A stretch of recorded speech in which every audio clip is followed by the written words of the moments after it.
S'il y a bien un hobby qui est en perpétuelle évolution, c'est le FPV. Et avec ces évolutions, il y a toujours des effets de mode. Donc des produits qui sortent, qui font le hype pendant quelques semaines et puis dont on n'entend plus jamais parler. Et dans ces produits, moi j'en ai ressorti un du placard récemment. Alors vous devez certainement les utiliser, mais je trouve qu'on n'en parle pas assez sur les réseaux. Sur YouTube, ce sont les Toothpick, ce sont des super machines et moi j'ai décidé d'en sortir une là dont je vais vous parler tout de suite et puis on va regarder ce que ça donne. Allez, à tout de suite.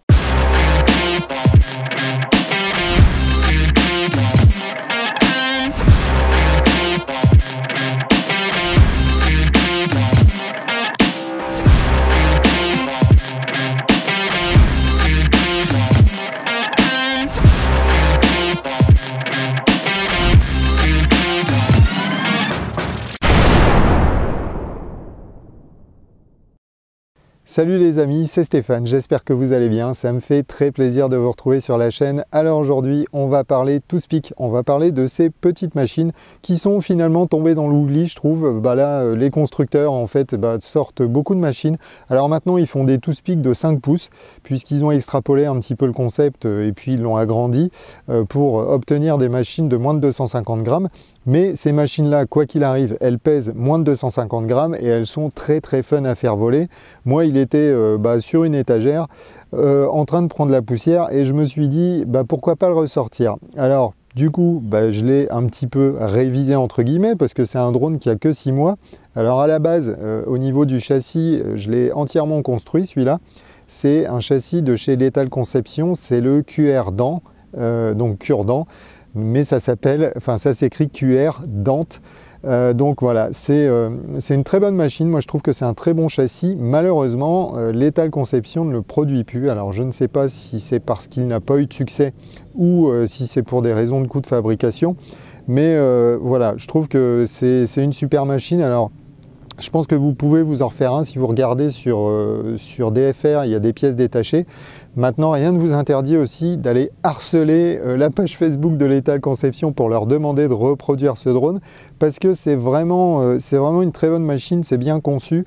On a la stack donc qui est bien au milieu et puis bien dégagée. Alors, elle est dégagée, elle n'est pas forcément à l'abri de tous les chocs, mais sur ces machines-là, les chocs, quoi qu'il arrive, ils ne vont pas avoir un impact énorme puisque vu le poids de la machine, voilà, même si vous crachez assez vite, là je suis dans un environnement verdoyant on va dire, et si je me prends, mis à part si je me prends vraiment un tronc d'arbre, mais si je tombe dans les broussailles, ce qui m'est arrivé hier, on ramasse la machine, les hélices, même les hélices n'avaient rien, donc et puis on a juste qu'à revoler et puis en termes de perf ça marche vraiment super bien, j'étais étonné.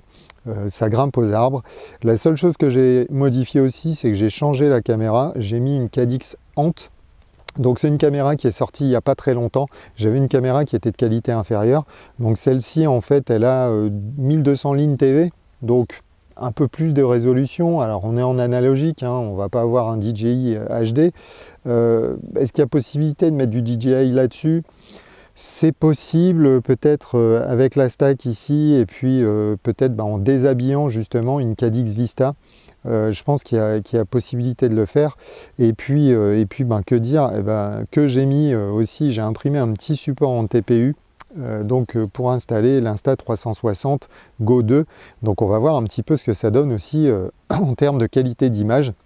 Vous aviez déjà vu dans ma vidéo précédente, donc je vais vous mettre la miniature ici ou là, je ne sais jamais malheureusement, mais voilà, on va voir la qualité d'image et puis ce que ça peut donner sur un drone de ce type. Alors c'est un petit peu plus lourd forcément parce que là on lui met une caméra, mais vu la débauche de puissance que ces machines ont, il n'y a pas de souci au niveau du portage je pense. Au niveau des batteries, j'utilise donc des 3S en 550 mAh, pardon. Donc c'est des 3S 520 mAh, voilà, et c'est des batteries de chez TBS qui fonctionnent relativement bien. Donc ce drone-là, vous pouvez le faire voler en 2S et en 3S.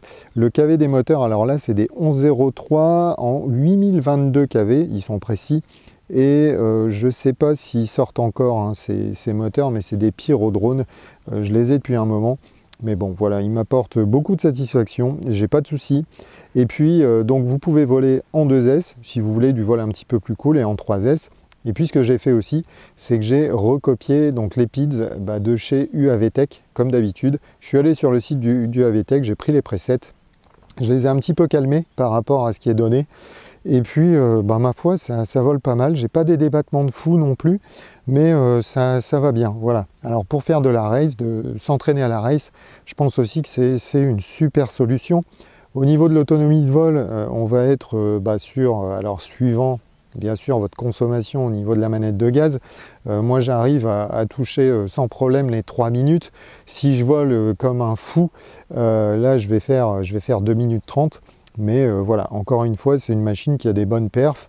Au niveau du VTX, c'est un TBS, c'est un micro qui pèse 1 gramme. Et puis au niveau de la stack, c'est une stack de chez eFlight, donc c'est une F4. Alors je vous mettrai tous les composants en fait que j'ai utilisés, parce qu'au final, même si ce châssis n'existe plus, vous pouvez mettre les composants sur un autre châssis de type... du même type que celui-là, et puis ça fonctionnera tout aussi bien à mon avis. Donc voilà. Donc écoutez, on va tout de suite se faire un petit vol, on va voir ce que ça donne, et puis je vous donnerai mes conclusions juste après. Allez, à tout de suite.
Alors voilà, vous avez pu voir un petit vol de ce Toothpick, donc le QR Dent de chez Lethal Conception.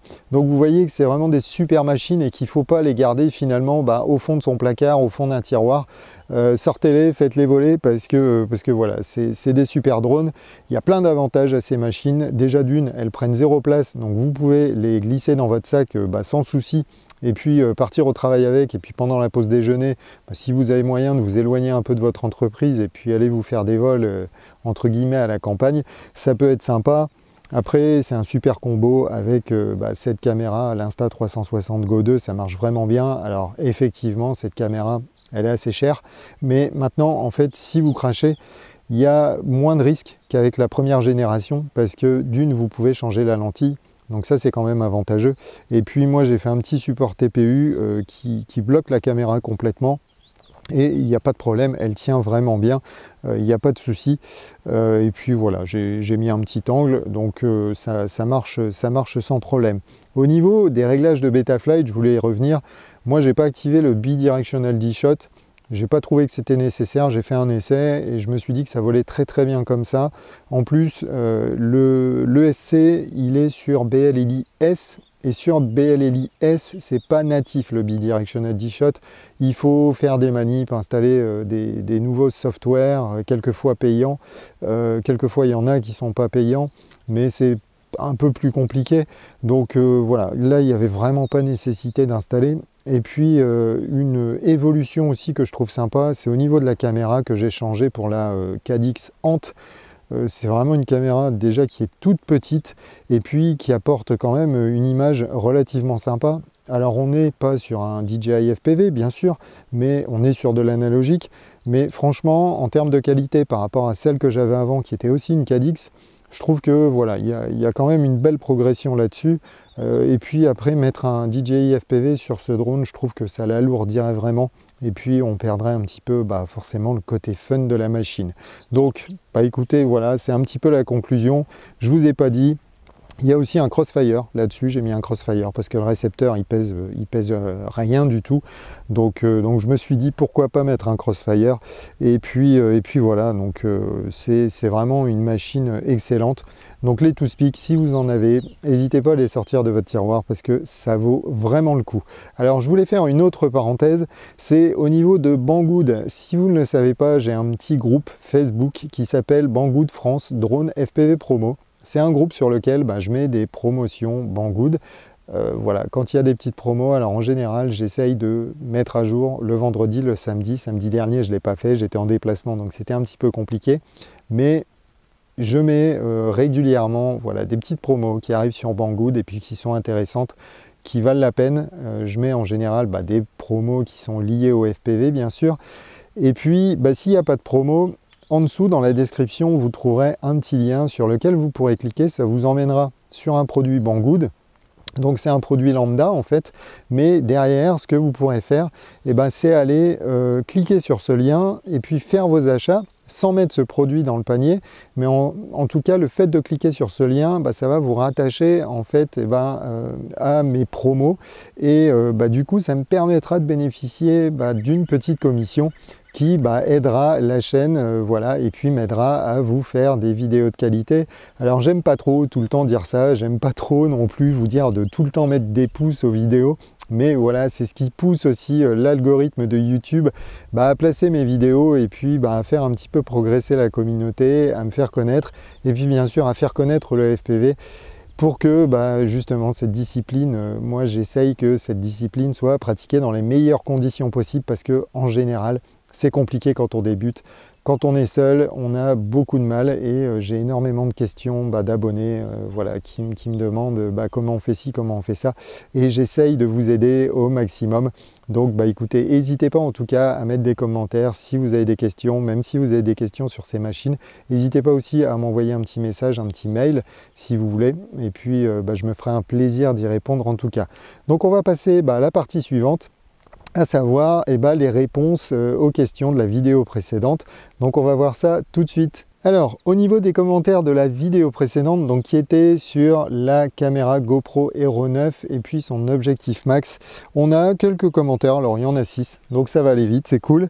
On a un commentaire de Butchman qui me dit très belles images et très belle musique reposante, bravo. Et ben merci à toi Butchman, merci beaucoup.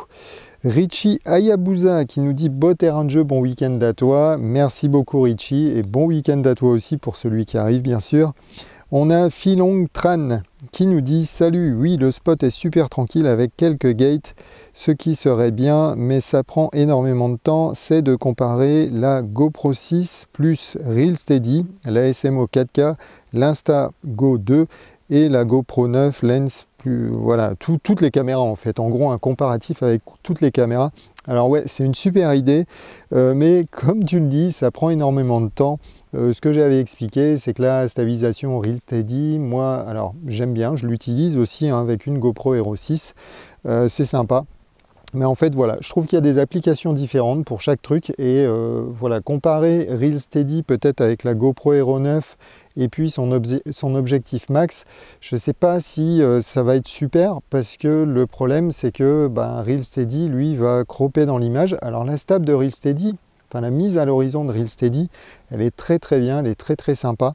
Donc à voir, écoute, c'est une bonne idée en tout cas, donc pourquoi pas faire un petit comparatif, un de ces quatre. Alors comparer ça avec la SMO aussi que je n'ai pas. L'Insta Go 2, alors l'Insta elle serait désavantagée en tout cas par sa résolution, mais ça peut être un comparatif sympa. Donc merci pour ton commentaire Philong Tran.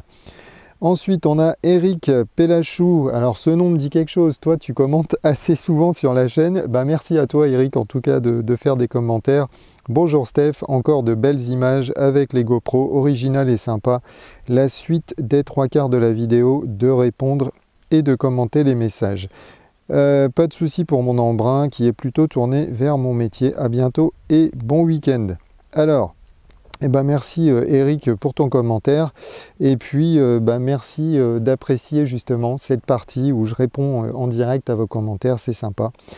On a ensuite Armageddon qui me dit de rien. Et oui, parce que Armageddon, je t'ai remercié et je sais que tu regardes souvent mes vidéos, donc merci encore à toi. Et puis on a Frédéric LD, quand je vois les noobs qui reçoivent des drones et que toi rien, c'est un scandale. Et oui Fred, mais bon c'est comme ça, que veux-tu, après voilà, je pleure pas, je me plains pas. Et puis je me dis que ça me permet aussi de garder mon impartialité par rapport aux vidéos que je vous fais, parce que peut-être que si je recevais les drones gratuitement, ce serait pas la même chose. Peut-être que voilà, mes commentaires seraient un petit peu biaisés. Donc là, en tout cas, c'est pas le cas. Voilà, il n'y a pas de souci. Voilà, quand je vous fais des reviews, ce sont des reviews honnêtes. Et voilà, on m'envoie pas de produits, je reçois rien. Donc voilà, écoutez, c'était le dernier commentaire. Donc j'espère que cette vidéo vous aura plu. Si c'est le cas, comme d'habitude, n'hésitez pas à laisser un petit message, à laisser un petit pouce et puis surtout abonnez-vous à la chaîne. Oui, abonnez-vous à la chaîne, c'est important. Et puis écoutez, sur ce, moi je vais vous souhaiter un très bon week-end et de très bons vols et puis je vous dis à très bientôt. Ciao.